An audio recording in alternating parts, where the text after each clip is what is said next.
convite.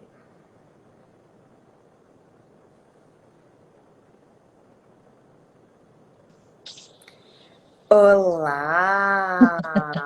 Boa Quanto noite! tempo! Como é que estamos? Estamos bem, já não aguentando.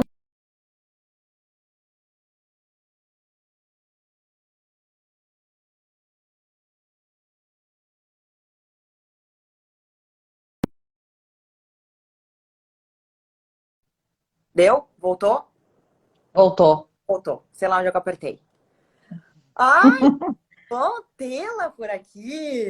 Igualmente, ter Ah, esse convite maravilhoso. imagina, imagina, eu que agradeço. Então tá, né, pessoal? A gente tem que se cuidar para não falar demais, né? Porque eu e tu junto não É, dá. é desesperador para quem ouve. Então tá. Pessoal, então o pessoal tá entrando, a live vai ficar gravada.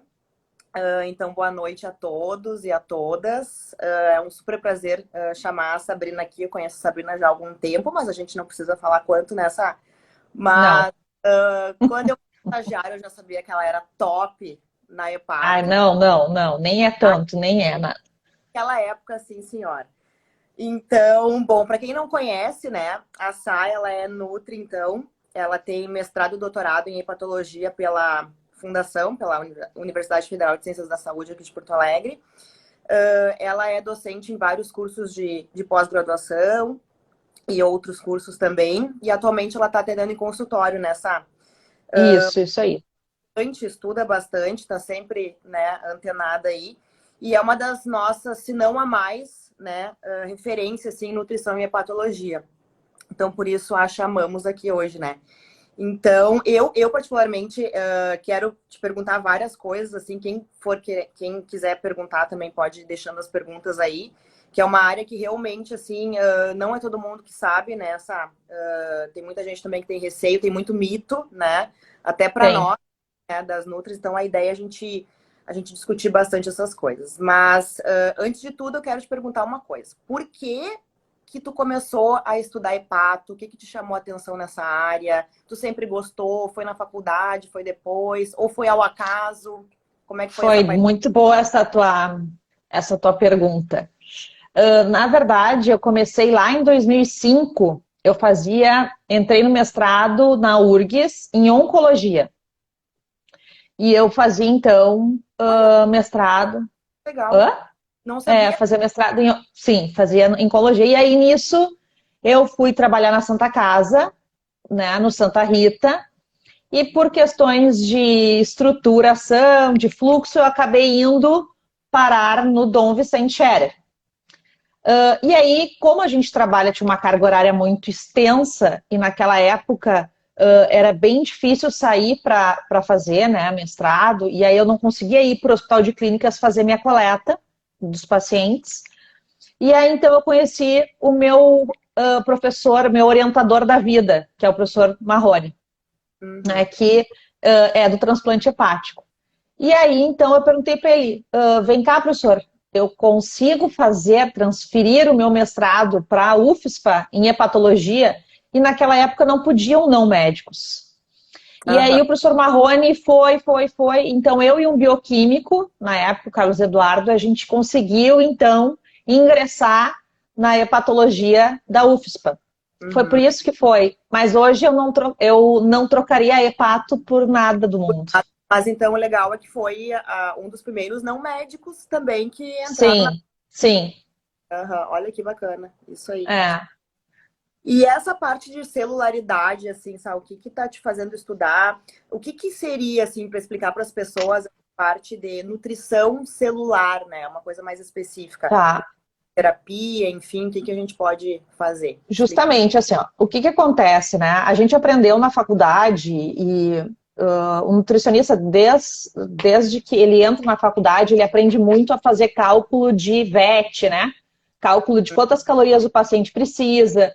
A gente aprende lá a ver quantas gramas de proteína por quilo de peso aquele paciente precisa receber. Isso é uma conduta muito empírica, tá? Por que eu te digo isso? Porque quando eu entrei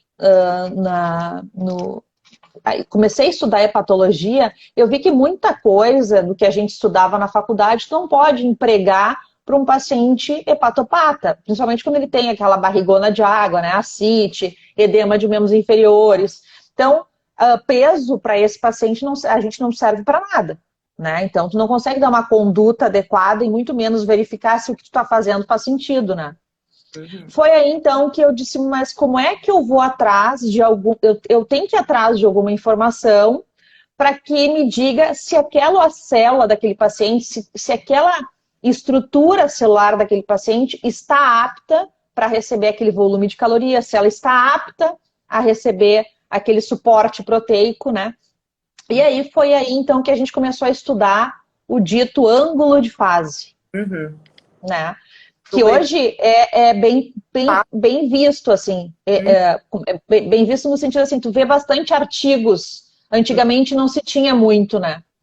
Então a gente estuda muito, então a gente tem ali no grupo vários trabalhos com ângulo de fase e com o vetor angular, que é o BIVA, que é uma variante desse ângulo de fase, né? E que te dá de forma fidedigna, então, a composição corporal desses pacientes na questão de celularidade e de hidratação.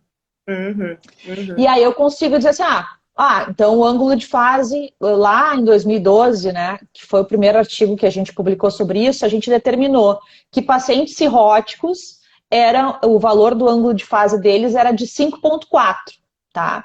Então, abaixo de 5,4, o paciente tinha mau prognóstico. De 5,4 para cima era bom prognóstico. E só para as pessoas que estão assistindo entenderem, o que é esse ângulo de fase, né? É um valor que a bioimpedância elétrica te fornece. Tá. Aí tu vai dizer assim, mas bioimpedância para cirrótico não se usa. Realmente não se usa. Mas o único parâmetro da bioimpedância que a gente consegue utilizar para o paciente cirrótico, porque ele não altera com a dismorfia, é o ângulo de fase. Né? Porque é muito difícil a avaliação nutricional. Agora, e só encaixando, assim, sei que a gente tem bastante assunto, mas eu vou falando, porque eu também vou... Não, tá bem. A beira-leite fica imaginando. Agora, a bioimpedância, o aparelho, ele não é caro, né? É um aparelho barato, assim. Porque eu acho que a maioria das instituições, claro, porque é uma avaliação que demora muito, acho que não, né? Não, dá nem um minuto. Pois é. E dá para usar a beira-leite tranquilo, né? Ó a Gabizinha. Querida. Saudade. Tu pode usar onde tu quiser. Então, na verdade, a bioimpedância seria um investimento, sim. Ela não é barata no sentido de se tu não fosse utilizar para um número X de pacientes, né? Mas é um investimento que, sim, tu consegue qualificar muito o teu serviço. Porque é muito difícil, eu acho que assim, a nutrição, o paciente hepatopata, ele não pode ser também avaliado por qualquer nutri, sabe? Assim, não tô falando porque tô na tua frente, né? Porque senão nem fala. É um paciente que tu tem que estar treinada para avaliar, né? Porque ele engana muito, né? Engana muito demais, assim, né? Então, e isso é um instrumento que é fácil de aplicar, por mais não tão barato quanto os outros, mas assim, talvez facilite um pouco a nutricionista de identificar mesmo o que esse paciente está precisando ou não, né? Então... E sabe, Rafa, uma coisa, isso é bem importante tu comentar. Tem alguns outros parâmetros, que é a dinamometria. Pois é, eu ia te perguntar. Né? Até teria condições de fazer pelo dinamômetro ou pelo MAP, né, a musculatura do polegar. A questão toda é que alguns pacientes, quando eles estão, né, e aí os cirróticos, independente da etiologia, tá, seja por vírus, seja por álcool, seja por doença hepática gordurosa não alcoólica, porque a gente está com um número gigante aí de pacientes com essa doença. Inclusive a Gabi, nossa Gabi fez o doutorado dela com doença hepática gordurosa não alcoólica e está sendo um número gigante de pacientes e não é mais aquilo que se diz, uma gordurinha no fígado. Não, os pacientes estão tendo câncer de fígado, os pacientes estão fazendo cirrose por doença hepática gordurosa não alcoólica. Que inclusive querem mudar o nome, né? A nomenclatura para doença metabólica. Ah, é? Ó, hepática. Sim, porque não é só o tirar não é não alcoólica, envolve todo um processo metabólico aí, né? Tem exato. aí marcado a resistência insulínica nesses pacientes, então Uhum. tem toda essa diferença. Mas o que eu estava te falando da composição corporal é que, por exemplo, um paciente cirrótico, dependendo se ele está com encefalopatia, às vezes é uma encefalopatia mínima, tu não consegue fazer ele fazer ali o exame de forma fidedigna, né? A pressão palmar, o MAP ainda fica meio comprometido. A bioimpedância não. Ela te dá ali o valor exato, né, do que O precisa. ângulo de fase está ali. O paciente está na UTI, a gente tem um estudo que a Uhum. gente fez pré e pós-transplante hepático. Olha que. Então, o paciente na UTI, a gente foi lá, fez a avaliação com a bioimpedância. Hum. Então, ela é. Não tem diferença entre os intra-observadores ou entre observadores, né? Então, Faz a diferença, né? Agora tu entrou em transplante, vou entrar nessa função. Acho que também uma coisa principal, assim, claro, é avaliar, né? A gente já falou que é a ferramenta aí, uma das melhores, né? Mas tem algum preparo pré-transplante? A gente sabe que para cirurgia tem vários preparos, enfim, mas especificamente para o paciente que vai fazer transplante hepático, teria algum preparo dietético, enfim, o que daria para fazer no momento que tu identificou ali que o ângulo de fase não tá legal, né? Claro, tu vai melhorar, o que ótimo. tu vai fazer? Perfeito. A gente está com um grupo bem grande, tá? De mestrandos, né? E alunos, assim, também de iniciação científica. E um dos trabalhos agora foi de reabilitação, tá? Que a gente vai publicar agora. E a gente mostra, né? O uso de BCA, aminoácido cadeia ramificada, Uhum. tá? Só para falar, assim, eu digo isso e repito, essa história de paciente cirrótico, né? Dieta aproteica, isso não existe mais desde 2007. A gente ainda vê muito, né? E não se faz uma coisa dessas. A gente vai à beira do leito, às vezes, assim, ó, o paciente caquético, tu vê. Ai, não, mas assim, ó, meu doutor disse que não é pra comer carne, não é pra comer. Ou então carne vermelha 2 vezes por semana. Da onde umas coisas do além, assim. Isso ainda existe. Aham.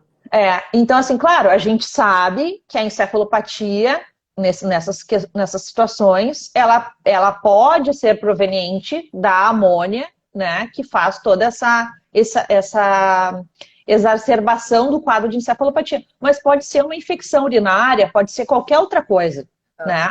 Então, assim, e aí, se a gente entra nessa de tirar a proteína do paciente, ele vai desnutrindo, e ele vai tendo um pior prognóstico e, dependendo, ele não consegue nem transplantar ou ter uma resposta ruim ao transplante. Uhum, exato. Então, uma das coisas que a gente mais usa é o BCA.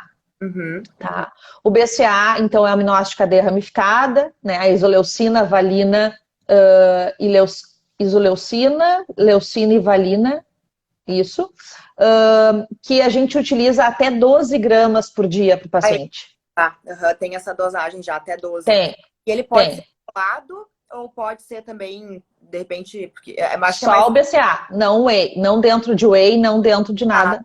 tá. Até tu pode, o paciente que não tem cefalopatia, né, ou esse histórico de cefalopatia recorrente, refratária, enfim, tu pode dar whey, que aí a gente entra no mesmo esquema de paciente crítico, né?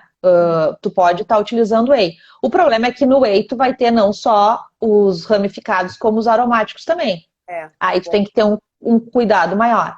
Uhum.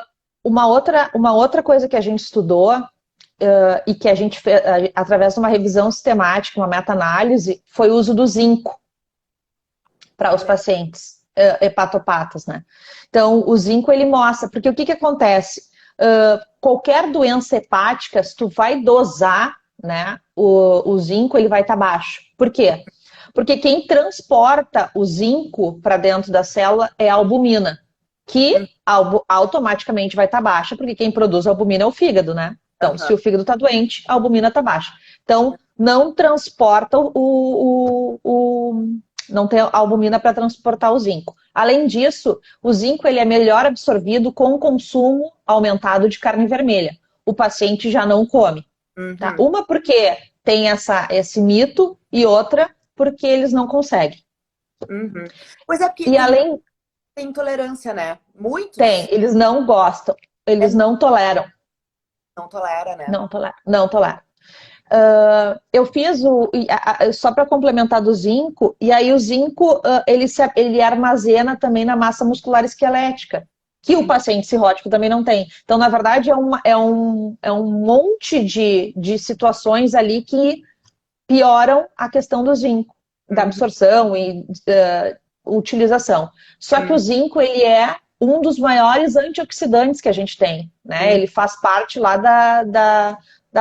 dos superóxido de dismutase, né? Da sódio, que é uma dos melhores antioxidantes que a gente tem. E além disso, o zinco ele reproduz as células, ele ajuda nas células de rápida proliferação.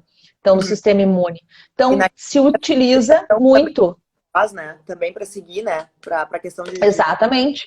E ele está mostrando melhora da encefalopatia. Então, tu usa até 50 miligramas de zinco para o paciente. Aí tu vai ter que ver conforme a carência que ele vai ter, né? E aí faz pré e segue no pós. Isso aí. Isso aí. Show de bola, aí vai acompanhar. Que legal. Mas isso eu quero só deixar, Rafa, colocar isso, que a gente não inventa nada, né? Vem um produto tal, vamos usar por isso, por aquilo. Não, é tudo científico. A gente viu, a gente estudou, a gente avaliou, né? E por isso que a gente faz a utilização de tal e tal coisa. Tem produtos aí para, inclusive, nutrir células, isento de caloria, de tudo, que também são de antioxidantes. Eu acho que esse é o caminho. É tu recuperar a célula, tu tratar o paciente a nível celular, né? Sabe que eu também acho, às vezes, a gente que trabalha com clínica e ambiente hospitalar, assim, às vezes a gente se perde um pouco, porque eu acho que a gente foca muito na questão calórica e proteica e esquece um pouco dos micro, né? Às vezes Sim. até eu me pego, né? Assim, claro que às vezes na instituição também complica um pouco. Mas não dá, no hospital não dá. Mas pode perder isso, né? Não pode. Se tem estudo mostrando que vale a pena, poxa, né? Essa questão celular aí eu achei fantástica, assim. E a gente às vezes erra, né? Se a gente não avalia o paciente individualmente e de forma celular, às vezes a gente quer ajudar e atrapalha. A gente faz mais.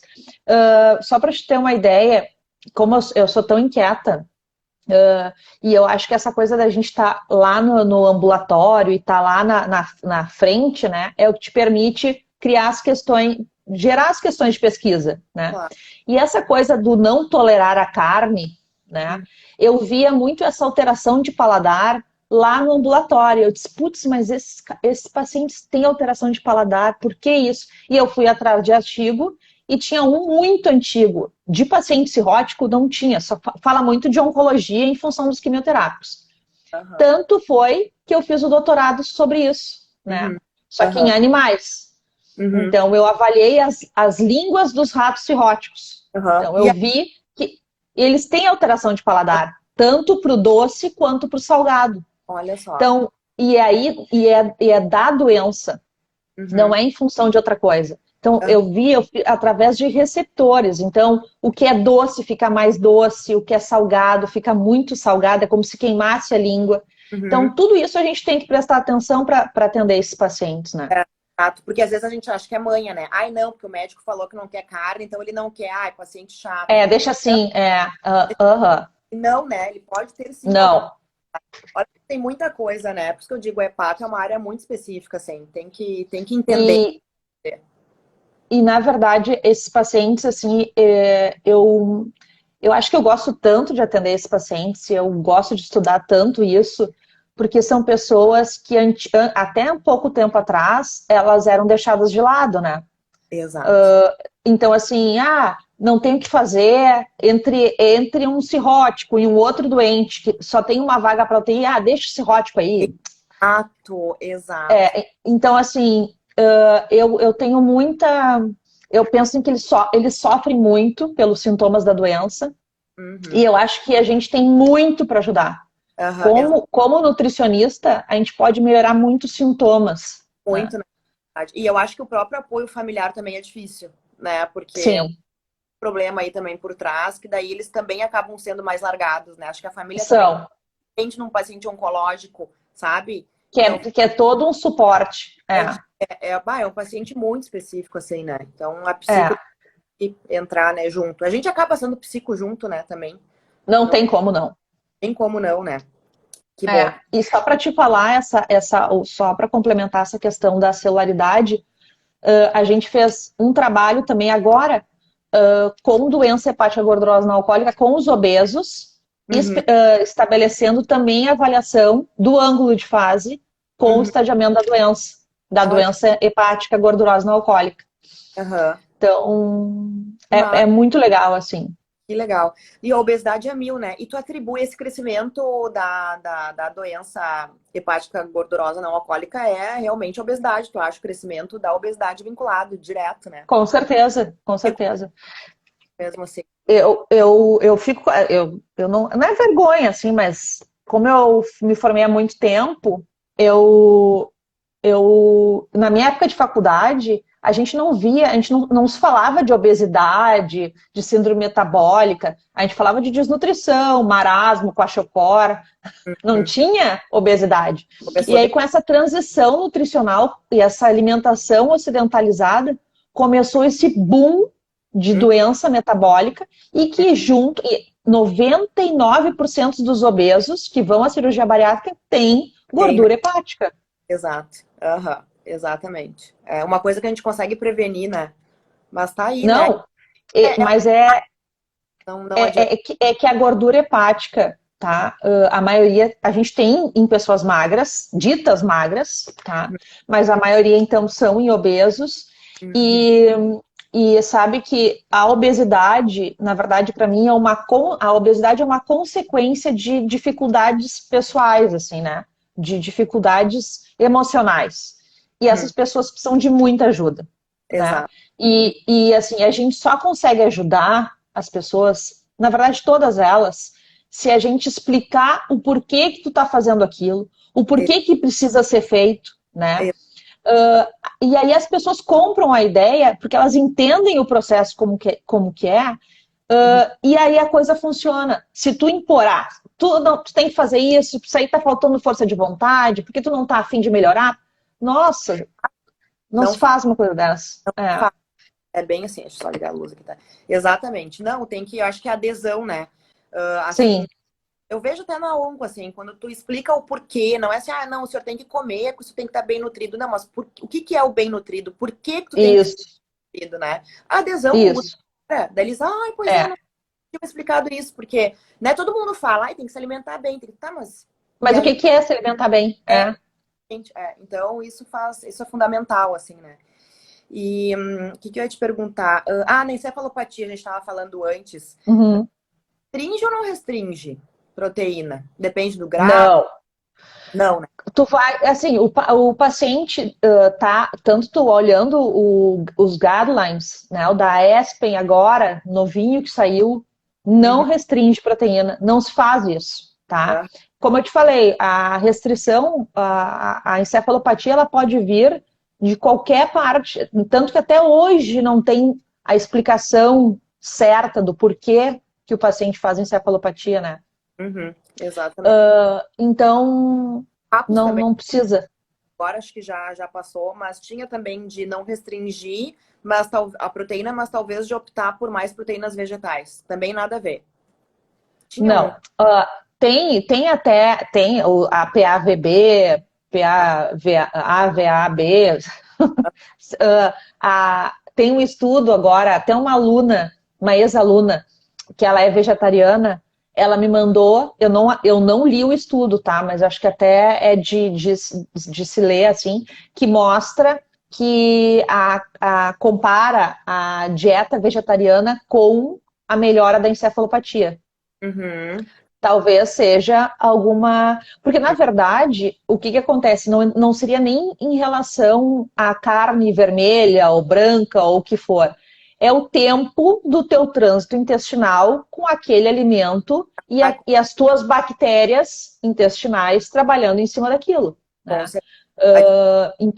Então, na verdade, é o tempo de digestão de determinado alimento que possa fazer a proliferação dos níveis maiores de amônia e aí o paciente piorar a encefalopatia. Olha só que legal. Vejo dessas. Mas acho que é por aí mesmo. Que legal. E tem uma pergunta, pessoal, se vocês quiserem. Tá todo mundo elogiando, né? Os teus alunos estão tudo. Queridos. Aham. Mas é que eles são suspeitos. Não, bem capaz. Olha só, deixa eu te perguntar que eu tenho algumas dúvidas também. Tô te aproveitando, Vai, né? vai, vai, vai, vai. Exame Vamos ver laboratorial. se.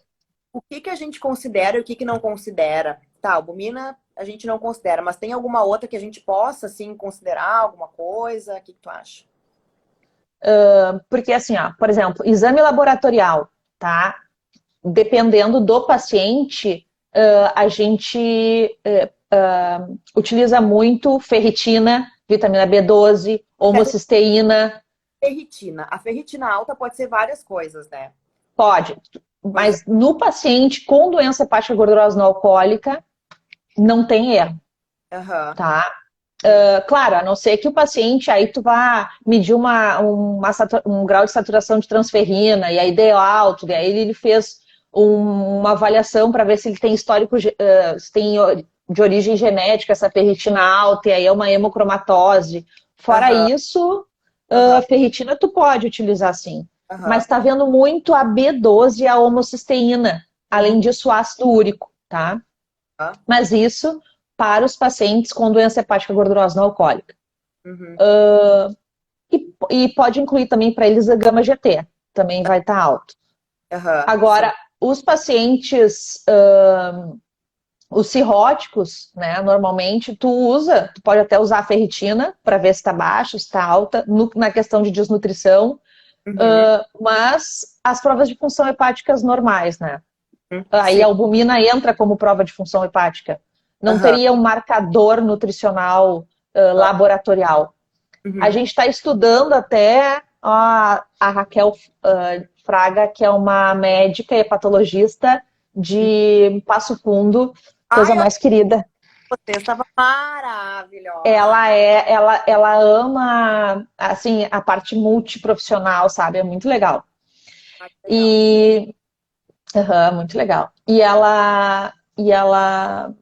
E a questão dos exames laboratórios que eu estava te falando, a gente está até fazendo uma avaliação agora com urina 24 horas, índice de creatinina e altura, para Olha, ver marcador, né, de estado nutricional desse paciente. Só que o que acontece?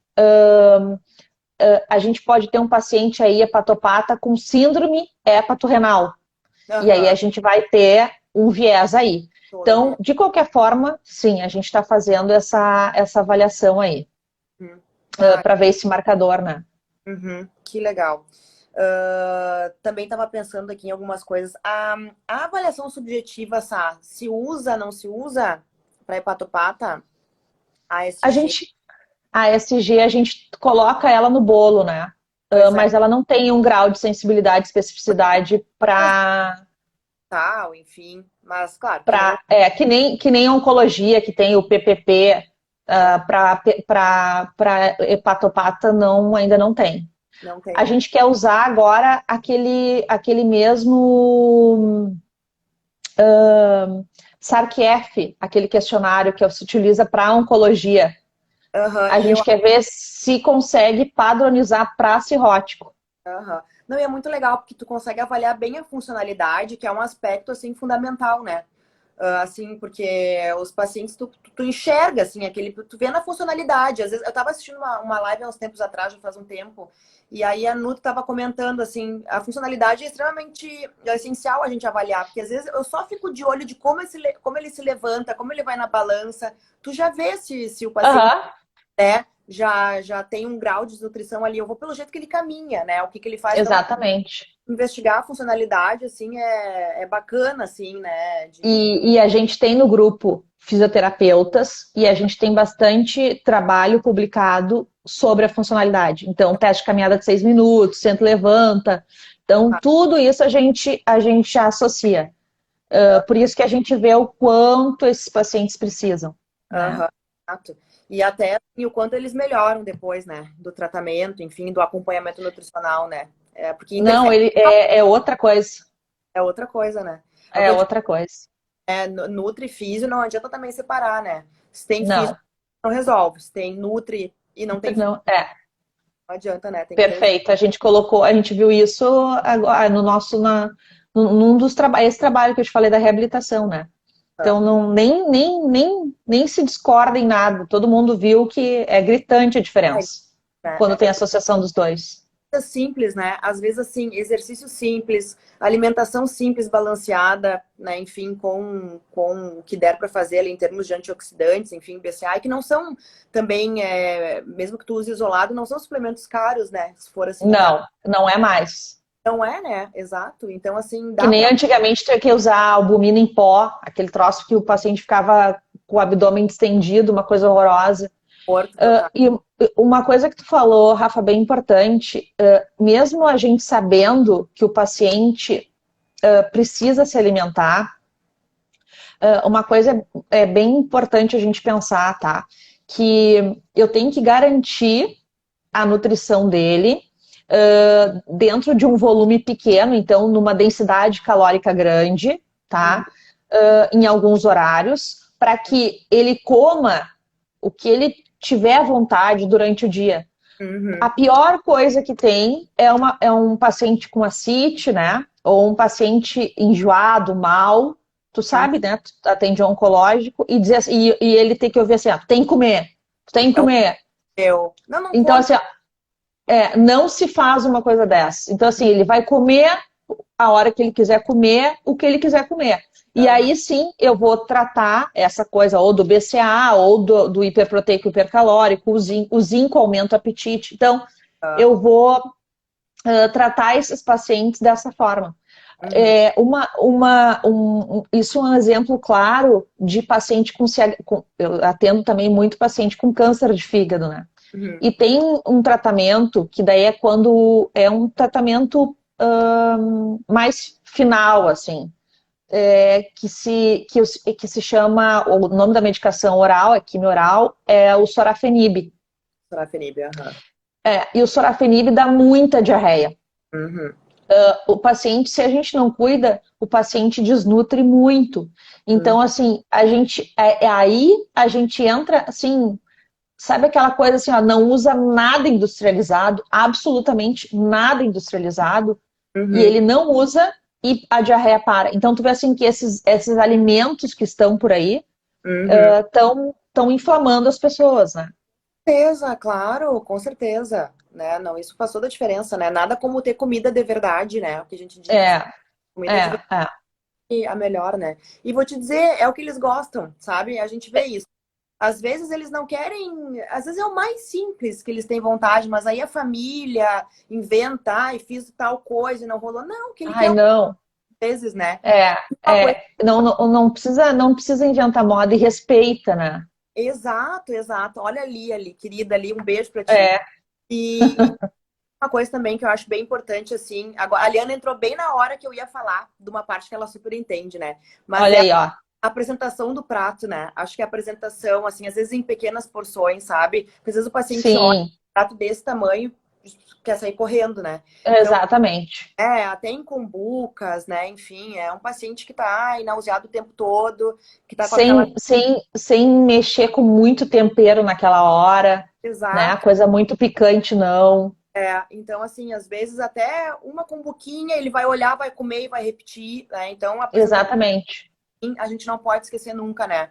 Não dá para Uhum. nunca ter a cozinha, né? A produção fora dessa, porque tem que estar associado junto com a clínica sempre, né? Porque Com certeza. putz, exatamente. Faz toda a diferença, nossa, né? Porque o cara recebe aquele pratão, não come, né? Eu É, fico bastante, imagina, é só a gente se colocar no lugar. não quer, tu quer, né? Se tu vê uma coisinha menor, né? Sempre Uhum. faz todo sentido, né? E não precisa ser louça É bonita, verdade. pequenininha, bem apresentada, né? Já E ajuda. era isso. Isso faz Uhum. da nutrição. Mas que legal, ai, coisa boa, né? Falar contigo, basta, assim, ó. Ficaria aqui Ah, não horas. sei se eu ajudei. É só para te dizer, assim, também, Rafa, até não sei se as pessoas aí estão ouvindo sabem. A gente tem, na verdade, o professor Marrone tem o ambulatório, né, lá na Santa Casa, de nutrição e hepatologia, tá? Em que eu tô junto na questão da parte técnica agora, em função, né, da pandemia também. Mas então que os alunos do mestrado, que ele orienta, esses alunos então atendem a comunidade, né, dos pacientes cirróticos encaminhados pela Serviço de Gastroenterologia da Santa Casa. Então a Uhum. Santa Casa está dando esse suporte para esses pacientes. Maravilhoso isso. Que show. Então a gente tem esse serviço para esses pacientes, né? Que E tu, legal. e tu não faz ideia, tem gente que vem de Bagé, tem Ah, gente que vem eu de vários locais para receber o atendimento da nutrição. não, eu Então, para a gente, assim, é muito gratificante, sabe? diferença não adianta. Hoje em dia, assim, a nossa área, a gente tem os Nutris aí assistindo, enfim, mas a gente sabe que quanto mais a gente se especializar e mais se focar, faz diferença na hora do paciente, não adianta. Não é qualquer Nutri que consegue avaliar um hepatopata. E tu me bota na frente, olha, eu dou uma penada. Eu tenho 13 anos de profissão, mas não é, eu peno aí, não é, sabe? Então tem É, que bom que a gente consegue cada um trabalhar numa área, né? Se especializar numa área. exatamente, mas assim, nossa, muito legal. Que Então, bom que tu gostou. nossa, show de bola. Vou deixar gravado assim, pessoal. Eu já vou agora até encerrar, porque às vezes eu me perco, né? Mas vai Tu não te perde aí na nossa live. dar. Mas qualquer coisa, agradecer essa nossa. Te agradeço eu. Por mim, ficava aqui várias horas. Aham. E vamos ver se sai aí uns projetos novos aí esse ano, né? E o que eu ia te dizer? Ah, e também para falar pro pessoal, sabe, tu tá atendendo em consultório, né? Tô, Particular. tô atendendo consultório, tô atendendo. Qualquer coisa, E te procurar pelo Insta ali, né? Pedir informação. pode. Tem um monte de informações ali. E, na verdade, agora eu tô me aventurando em doença inflamatória intestinal. Ah, Então, vou consultar contigo então, porque eu olha, já me associei no GDIB, tô estudando, tô trabalhando aí para pegar essa área que eu acho que também tá cara, e bem escasso. tá escasso e tá crescendo. E tem muita coisa legal Tá, de dietética. é, exatamente. Então eu tô estudando e tô começando a me embrenhar nessa área aí de doença inflamatória Ai, intestinal. bola, vou me consultar contigo, né? Porque eu tenho essa, assim, me abrindo aqui, né? Mas olha, Me abrindo. Ah, então é depois a gente conversa ali no particular, no diferente. inbox. Ai, mas que bom. Ai, Vão, pessoal, vão falar contigo. a gente vai, vou salvar, já vou compartilhar ali no espaço, depois a Sá compartilha Tá. no Insta dela. Qualquer coisa, ficamos à disposição aí. Muito, muito, muito obrigada de coração, né? As Eu gurias que te agradeço. também eu confirmei com a Lai antes para ver, enfim, né, se ela tinha o BCAA e zinco lá eles têm, tá? Então Olha vou aí, ó. entrar em contato ali com eles. Aham. Então Isso tá. é importante. É, Ó, a Carmen o filho foi minha paciente, foi meu paciente, ó. Que legal, coisa querida. E a Doda a Rosália se formou um pouco depois de mim. tá, não precisa falar essas coisas, né? Abafa o caso. É, tá. Não, se formou antes, pior ainda, ela é pior que eu. Então tá. Um beijo. Obrigada. Beijo, gurias. Beijo, Gabi. Beijo, pessoal. Tchau, Rafa, obrigada. Beijo, eu que agradeço.